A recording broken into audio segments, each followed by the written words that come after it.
Hey, okay, so this is day 2 of your 1 of 3 program, and we're gonna start with 2 exercises. One is the leaners, and one is slow lowering pull-ups. So for leaners, you're just going to kneel on the floor.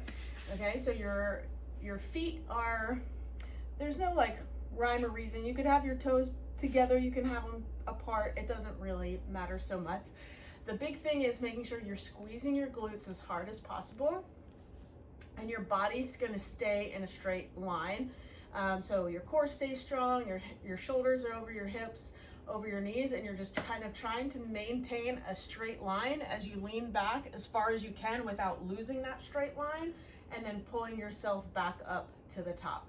So again, squeeze your glutes nice and tight, brace your core, lean back. You're gonna lean, nice and slow and controlled. Once you get to that point where you're like, I might fall, you're gonna use your quads to pull yourself back up, never losing the glute engagement the whole way, okay? So squeeze glutes, we come back, our body's in that nice straight line, and then coming back up.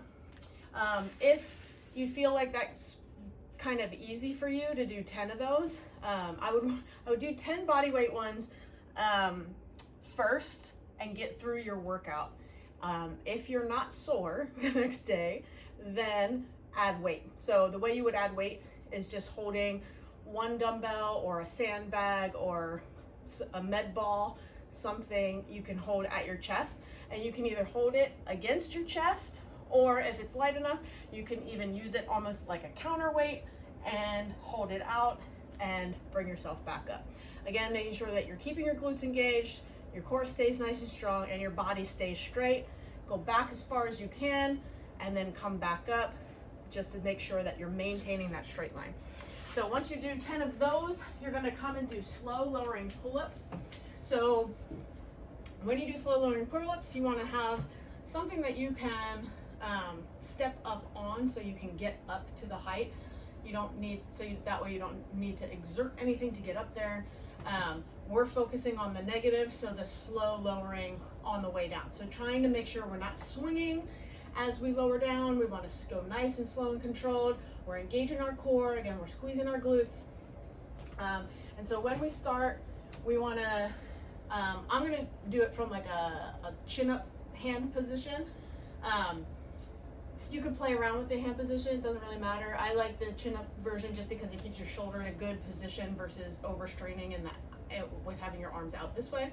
But whatever feels best for you, this just feels better for my shoulders. So for here, you're gonna engage your obliques as you kind of pull yourself up and over, stable yourself, and then really slow and controlled, coming all the way down to the floor. Then step up and come back up. 1, 2, 3, 4. So almost like 4 seconds of a lowering, keeping everything in your body super tight and engaged. Trying again to limit the swing as you lower down. And then we want to try to do 10 of those. So again, very, very slow as you lower down, making sure all those muscles are engaging to help avoid that swing and that uncontrolled nature coming back down, but staying nice and controlled the whole way. So we go back and forth between the leaners and the slow lowering pull-ups, 2 to 3 rounds of 10 of each of those, and then we're going to go to our next grouping, which is our glute ham falls and boat chest presses. So for the glute ham falls, you can, if you have a partner that you're doing this with, they can just hold your ankles down. If you don't have a partner, you can try to find some, at the gym they have like the glute ham machine, so you can stuff your ankles into that, and you can do this with your legs locked into the machine. If you don't have either of those, you can do like I do, and I just put like 40s or however much weight you want to put to anchor your bench down, and then just stuff your feet underneath of here, so it has something to counterbalance you as you're going to lower down. So once again, I'm going to stuff my feet under here. My knees are right underneath my hips. I'm gonna squeeze my glutes And once again, like the leaners, we're trying to maintain a straight body, but this time instead of falling backwards, we're gonna fall forwards. So now we're, instead of using our quads like we did for the leaners, we're now gonna use our hamstrings. And we wanna fight. So our goal is to fight it. Some people can get their chest all the way to the floor and come back up. I can't do that, but we're gonna fight, get to as far as you can, and then catch yourself and push yourself back up. Ideally, push yourself up, you know, to get up, but then finish your pull of yourself back up with your hamstrings. So here, it's that negative, kind of like we did with the pull-ups, where you're getting the negative, fight it, until you can't, push up a little, but finish by pulling yourself all the way back up with your hamstrings. Another option you can do here is to just go down to where you feel that engagement, pause, and pull yourself back. So if you feel like it's a little too much for your wrists or something like that to catch yourself on the floor, then just allow yourself to come as far forward as you can. Your hamstrings are gonna be like, ah, and then pull with your hamstrings to bring you back up. So but make sure when you get out to that furthest point, try to like hold it for as long as you can without going any further, and then pull yourself back. I definitely like to do this sequence in the middle of the workout instead of the first grouping of exercises, because your hamstrings can sometimes cramp up. But if you've already done a couple things first to get your muscles nice and warm, ideally that won't happen. So again, stuff your feet under something, keep your body in a straight line, fight to go forward, and then use your hamstrings to pull you back as well. And that's your glute hamstring falls. You're gonna pair that with a boat chest press. So you're gonna have dumbbells for this one. You're gonna lay on the floor on your back. You can start by just having your knees over your hips. I want you to, once again, relax your rib cage down, and it's gonna stay there so we have no gaps in the low back. And then you can play with how far forward you want your knees to go. You could even straighten your legs out, but sometimes that will cause you to lose the low back. So I want you to be able to keep your low back on the floor, and that's where you need to stay, okay? And sometimes that might mean you have to lift your head up in order to keep your rib cage down, and that's okay. It'll give you some ab engagement. But again, our goal is to make sure we're not arching the low back, but keeping the abdominal engagement going. So once again, rib cage comes down, our lower abs are engaged, we bring our knees out to where it's comfortable and we feel it like it's working. And then from here, we're gonna do a chest press. So you can either do bilateral chest press and just come down and come back up, or you can do alternating and do one down while the other one stays up, which challenges your core a little bit more. Because as your one side stabilizes, the other side has to really work as it's lowering down and coming back up. And once again, you're gonna do 10 on each side if you're doing the alternating press.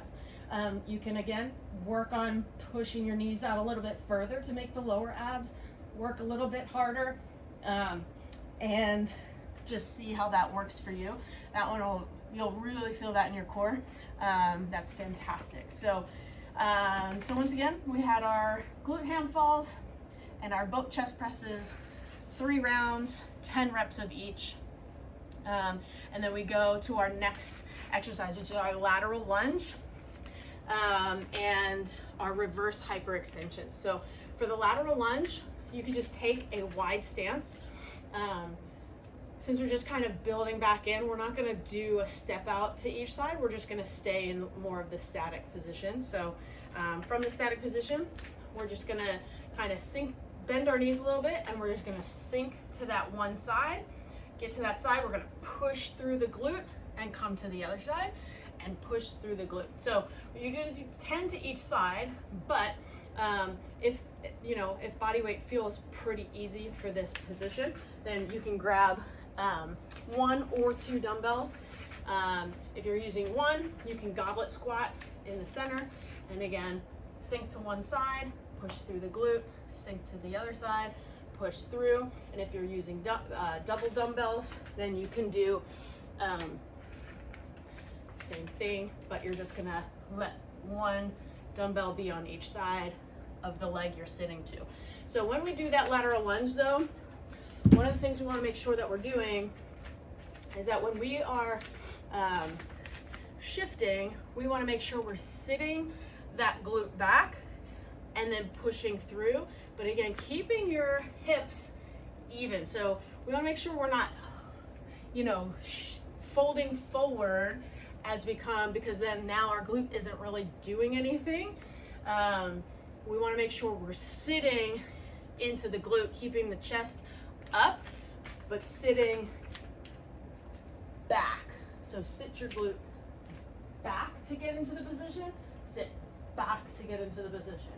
Okay, so you really want that hip to go to the back wall, hip to go to the back wall as you do that. So alternating 10 to each side, and then reverse hypers. So for this one, I'm gonna move my heavy dumbbells out of the way. And shift this over. So you're gonna have your bench. You're gonna put your hips right at the edge of the bench and just hold on to the bench out in front of you. And everything's gonna be happening from your hips down. So your feet are gonna stay together.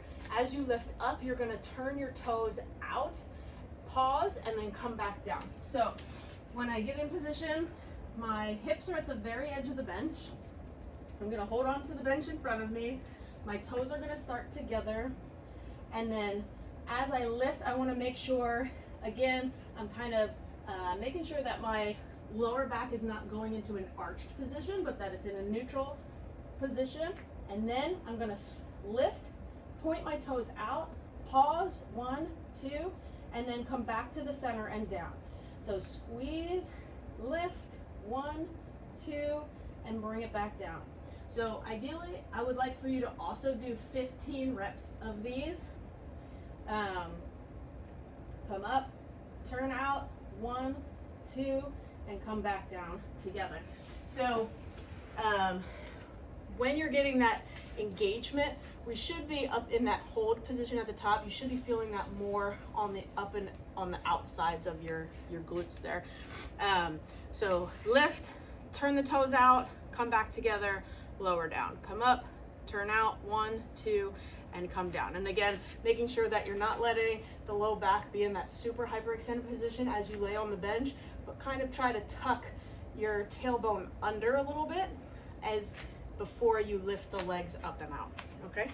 And then our last two are gonna be plank hip drops and 4-way calf raises with a step. So, so our plank hip drop is just going to be, we're going to be in push-up, or not in push-up, we're just going to be in regular plank position to start with. So start on the ground, have your elbows underneath your shoulders, relax your shoulders away from the ears, tuck your toes, brace your core, and lift yourself up so you're in that perfect plank position. And then from here, you're going to lift your hips up, and then think about your hip, your left hip coming down towards the ground, and then you're going to lift it up and over and down to the other side. Again, we want to try and keep our glutes tight as we do this, and you're thinking about your hips coming up and over a ball and down, up and over a ball and down. We're not landing on the floor, there's still space, we're not bringing our hip all the way down, but you should feel this in your obliques as you go from side to side. And again, you're going to do 10 to each side. So maintaining that straight line, keeping the shoulders relaxed, not letting the shoulders creep up towards your ears, but keeping them relaxed, and then just going from side to side, nice and controlled, 10 to each side. And then you're gonna finish the grouping out with 4-way calf raises. So for the 4-way calf raise, basically what I'm looking for is toes are gonna be straight ahead for the first 10. So you're gonna do 10 calf raises with your toes straight. Then you're gonna go toes out, and you're gonna do 10 with toes pointing out. And then you're gonna go toes in and do 10 with toes pointing in. And then you're gonna go back to toes straight, but now bend your knees. And you're gonna keep your knees bent as you do 10 more. So once again, I'll show you from this direction.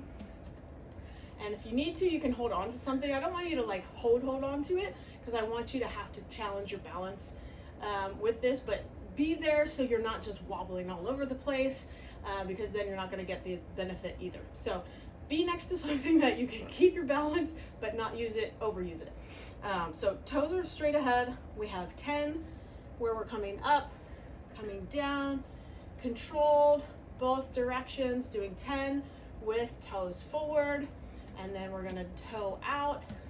Heels are basically almost together. Toes out, heels in for 10, and then we're gonna go toes in, heels out for 10. So this way we hit the calf muscle in every direction we could possibly hit it, and the ankle mobility as well.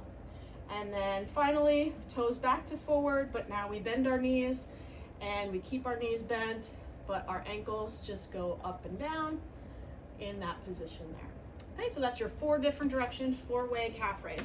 Then go back to the plank hip drops, back to the calf raise, 3 rounds, and that concludes workout number 2. Let me know of any questions you have. Thanks.